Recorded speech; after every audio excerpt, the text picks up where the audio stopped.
Praise God, isang pinagpalang hapon po sa inyong lahat. Araw, gabi, umaga, anumang oras po sa inyo dumadating ang video pong ito. Sumayin niyo po ang kapayapaan at ang biyaya ng ating Panginoon. Sa araw na ito ay ang ating pag-aaralan po ay patungkol sa purpose of trials and difficulties in life. Ano nga po ba ang layunin? Bakit ito ay inaalon ng Panginoon sa buhay po natin, ang mga pagsubok, mga problema, kahirapan sa ating pong buhay. Kaya sa araw pong ito, samahan niyo po muli ako sa isang pagninilay ng salita ng Panginoon. So, purpose of trials and sufferings and calamities from the biblical and spiritual perspective. Number 1 is to strengthen our faith.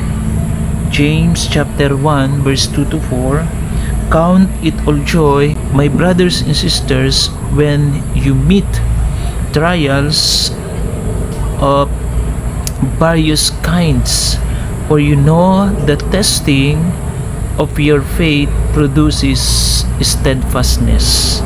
So sabi po doon, wag daw po nating pagtakhan ang mga pagsubok na dinaranas natin sa ating buhay. Ano po, sapagkat ito ay magdudulot sa atin ng katatagan, tibay ng ating pananampalataya sa ating Panginoon. Ikalawa po, mga kapatid, ay to draw us closer to God. So, dahil sa mga pagsubok, dahil sa mga problema, mga kabigatan sa buhay, ito po ay tinutulungan tayo, no, na lumapit sa Panginoon. At totoo naman po yan, no, na kapag tayo po ay nakakaranas ng mga problema, sakit, karamdaman, so wala pong isang pinakamainam na bagay kundi ang tayo ay lumapit, magtiwala, tumawag, humingi ng tulong sa ating Panginoon. Sabi po ng Psalm 34 verse 18, the Lord is close to the broken-hearted and serves those who are crushed in spirit. Tinutulungan niya ang mga nagdurusa at di binibigo ang walang pag-asa. So, kung tayo po ay nakakaranas ng mga pagsubok, problema sa buhay, ano po ang pinakamainam ay lumapit tayo sa Panginoon, sapagkat malinaw po na sinasabi ng salita ng Diyos na tinutulungan ng Panginoon ang mga dumadaan sa mga pagdurusa at hindi niya binibigo, no, yung mga walang pag-asa. Kaya sa buhay po natin, ano man ang ating mga pinagdadaanan sa buhay, it is right and just na tayo po ay lumapit sa Panginoon. Katlong bagay po is to teach obedience and humility. Para po tayo ay turuan na maging masunurin at maging mapagpakumbaba sa harapan ng Panginoon. So, ang mga problema po at mga pagsubok, mga hamon sa buhay, tinuturuan tayo nito na sumunod sa kalooban ng Panginoon at matutong magpakumbaba.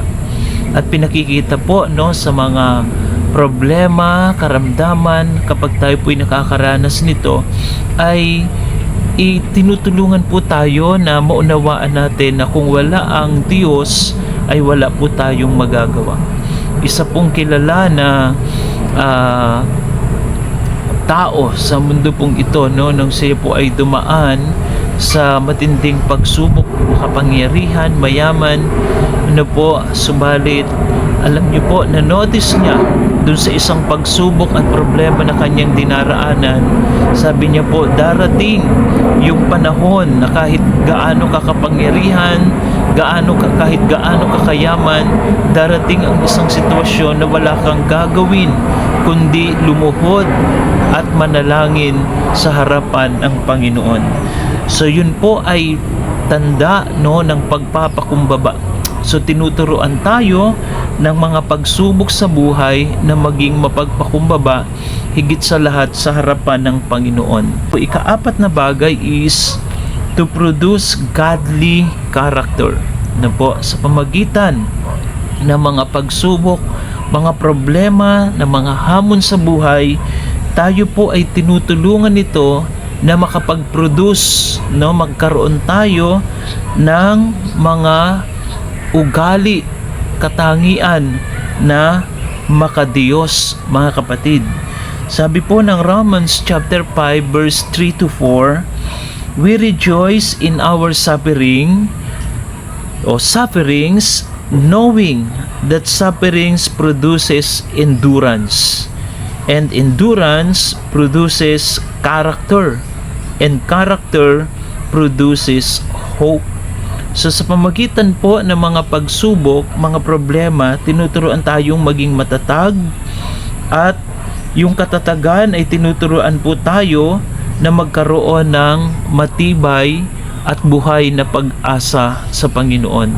So yun po, no, our spiritual character is shaped more in hardship than in comfort. So yung atin pong spiritual na po na behavior, na karakter ay mas nahuhubog ano po, at mas nasi-shape sa mas mabuting pag-uugali ang atin pong buhay kaysa sa mga panahon na tayo po ay nakakaranas ng ginhawa at kasaganaan. Through pain, we learn patience, compassion, and hope.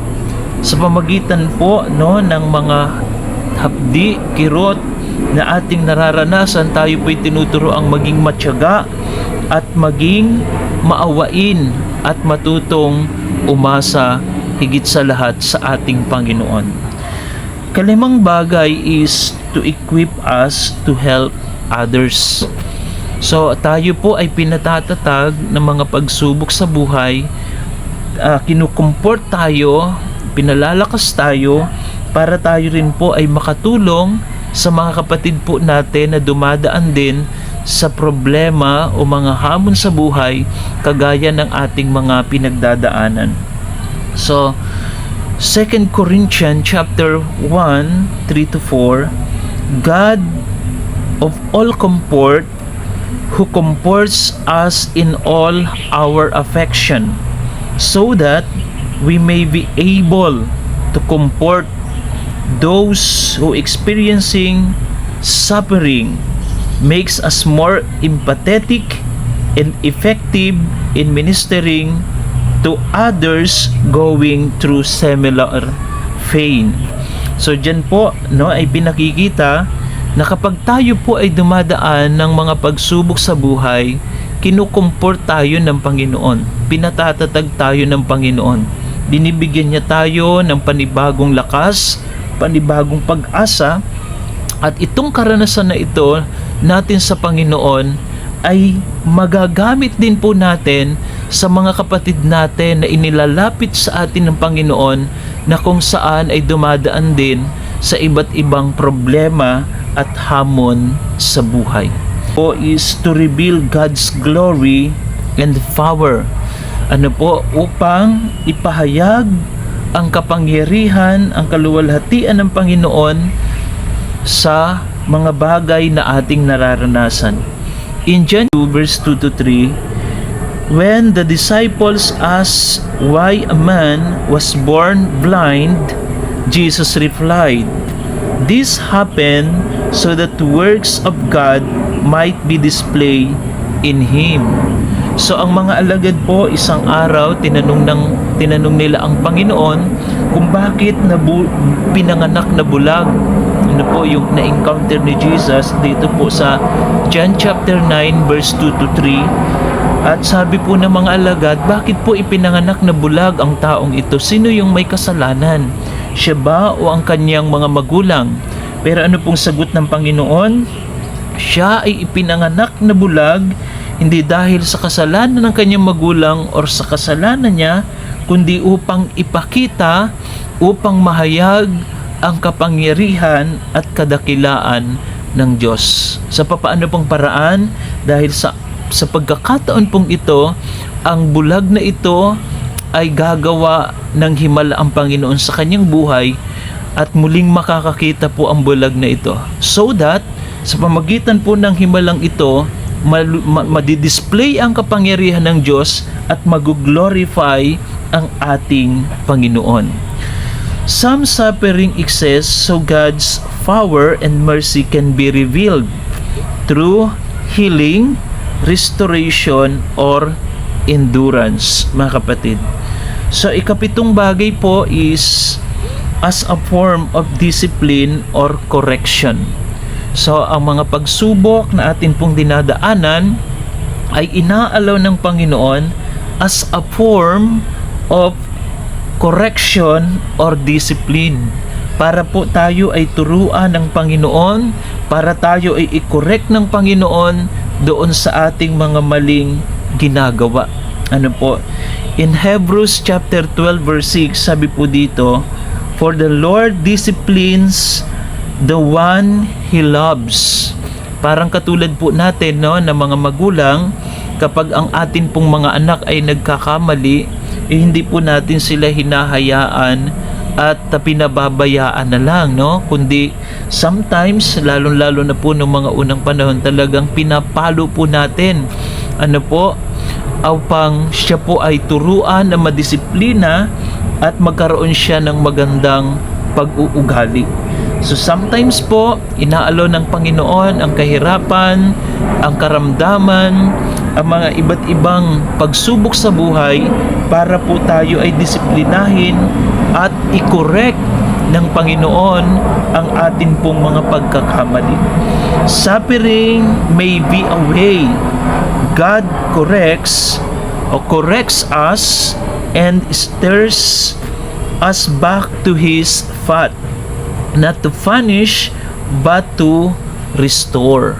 So hindi para tayo ay pahirapan lang ng Panginoon, kundi i-restore tayo sa isang magandang kalalagayan ng buhay. So tandaan po natin, kapag tayo ay dumadaan sa iba't ibang hamon ng buhay, yan po ay may magandang plano, may magandang layunin ang Diyos. Kaya nga po, kung ano man yung pinagdadaanan natin, we have to meditate, we have to reflect, ano kaya yung dahilan nito, ano yung nais ng Panginoon na matutunan ko sa bagay na ito sa aking ikabubuti. So marami pong salamat, pagpalain tayong lahat ng ating Panginoon.